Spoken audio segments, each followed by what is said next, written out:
Have you ever wondered if the person across from you is telling you the whole truth? Perhaps it's a colleague promising a deadline, a friend sharing a story, or even a family member explaining a sudden change. Most people, even those closest to us, will tell a lie at least once a day, whether it's a white lie to avoid conflict or something more significant. The human mind, in its infinite complexity, often betrays its true intentions long before words are ever uttered. My years in the trenches, dissecting the intricacies of human behavior for the FBI, taught me one crucial truth: lies leave a trail, visible if you know where to look.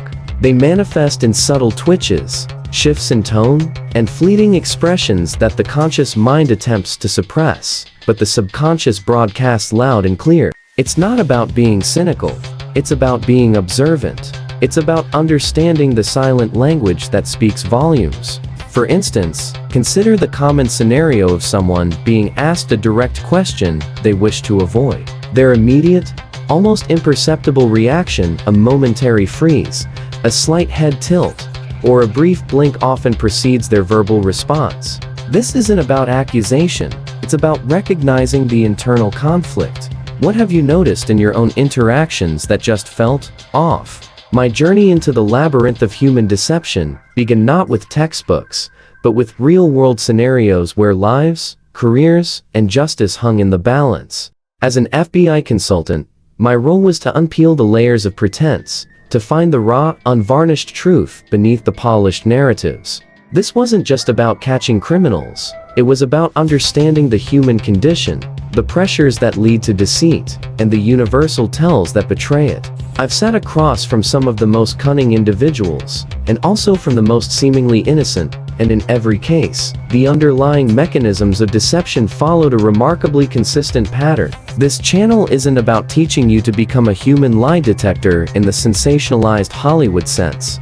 It's about empowering you with the tools to become a more discerning observer of human behavior, to decode the subtle signals that most people miss, and to navigate your interactions with the deeper understanding of what's truly at play. It's about moving beyond superficial words and tapping into the deeper currents of communication. Let's dive into what I call the 3-second rule. This is perhaps one of the most vital principles I employ.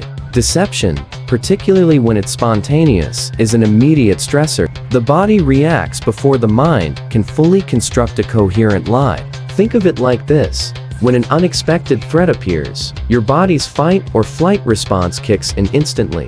Similarly, when someone is about to utter an untruth, there's a micro-reaction, a brief hesitation, a flicker of discomfort that registers in the first 3 seconds. This is the window of authenticity. Anything that follows this initial, unadulterated response is often a calculated construction. Let me tell you about a case involving a man we'll call Mr. Henderson, accused of corporate espionage. When asked a pointed question about missing data, he initially paused, his eyes darted to the left for a fraction of a second, and then he delivered a perfectly calm and rehearsed denial. That initial pause and eye movement, occurring within the first 3 seconds, was our first indicator. Had we focused only on his confident verbal denial, we might have been misled.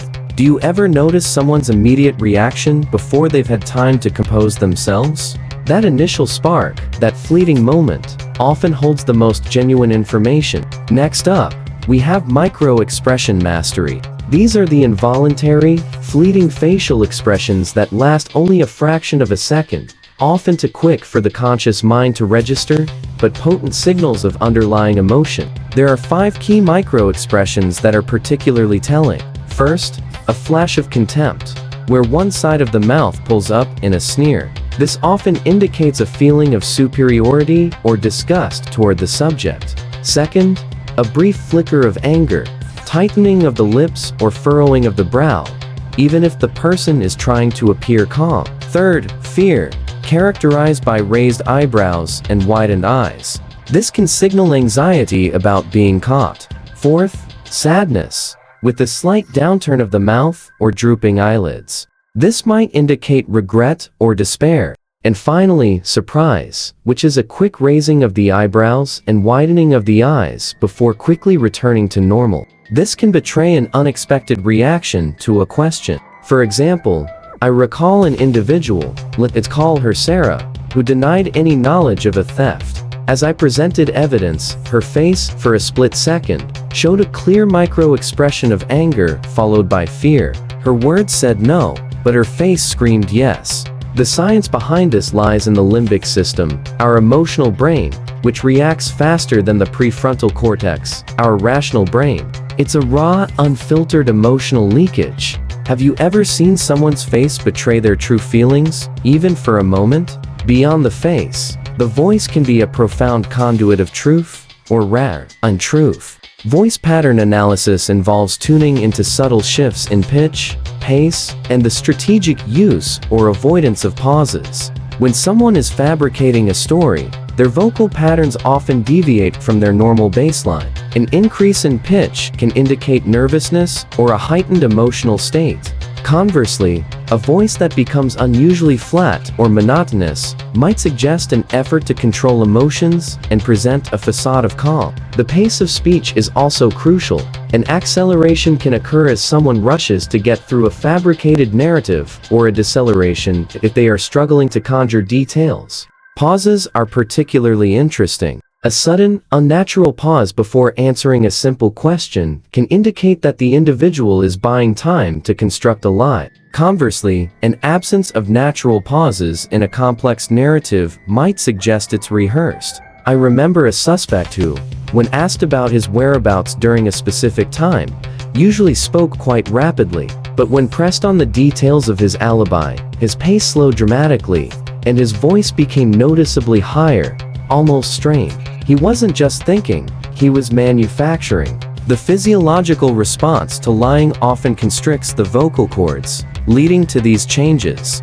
What vocal tells have you observed in others when you suspect they might not be entirely truthful? Now, let's talk about body language clusters. This is a critical distinction because a single gesture, taken in isolation, can be incredibly misleading. Someone scratching their nose doesn't automatically mean they're lying. It could simply mean their nose itches. The power lies in observing clusters of behaviors, multiple nonverbal cues that appear together, forming a pattern. For instance, if someone is denying something and simultaneously exhibits reduced eye contact, fidgeting hands, and a slight shoulder shrug, that cluster is far more indicative of deception than any single one of those gestures on its own. It's about finding consistency in inconsistency. Another common cluster is defensive posturing, crossed arms, a turning away of the torso, or putting objects between themselves and you. These are often unconscious attempts to create a barrier. Consider the classic example of a teenager caught red-handed. They might say, "It wasn't me," but their arms are crossed tightly, their gaze is directed at the floor, and their foot is tapping nervously. This cluster paints a very different picture than their verbal denial. Your brain processes these multiple signals and creates a more accurate assessment. Why do you think people unconsciously create physical barriers when they're being deceptive? I've seen these principles play out in countless real case studies, though, for obvious reasons, specific details must remain anonymous. One memorable instance involved a high-stakes negotiation. One party, an executive we'll call Mr. Davis, was attempting to secure a major deal. He maintained an outwardly confident demeanor, but when specific financial figures were questioned, his micro-expressions briefly flashed fear and then contempt. His voice, usually robust, developed a slight tremor, and his pace of speech increased noticeably. Furthermore, he began unconsciously rubbing his hands together under the table, a self-soothing gesture indicating stress. Each individual sign might be dismissed, but together, they formed a compelling cluster. We knew then that the numbers he presented were likely inflated, or worse, fabricated. It wasn't about judgment. It was about objective observation. This allowed us to re-evaluate our position and approach the negotiation with a clearer understanding of the underlying truth. Another scenario involved a witness who was providing seemingly helpful information but had a vested interest in misleading us. She maintained almost unnaturally steady eye contact, but her blink rate was excessively high, and she frequently touched her neck, both signs of discomfort and self-pacification. Her narrative was too perfect, too smooth, lacking the natural hesitations and minor inconsistencies of genuine recall. These are not infallible proofs of guilt, but rather flags that demand further, more targeted inquiry. Now, a critical caution.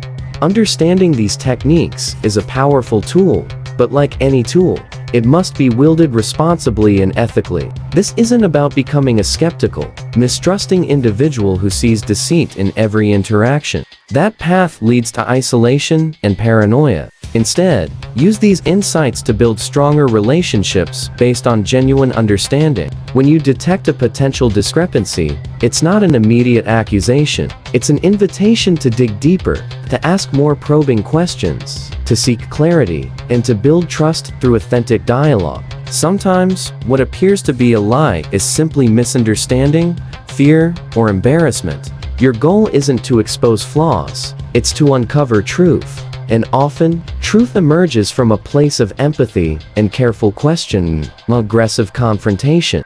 Building trust is paramount. If you constantly interrogate every nuance, you will erode the very foundation of trust you aim to establish. Use these insights to identify moments where more nuanced communication is needed, where perhaps the other person isn't fully comfortable or forthcoming. It's about creating an environment where truth can emerge freely, not forcing it out. Remember, the true power lies not in merely detecting deception, but in fostering authenticity.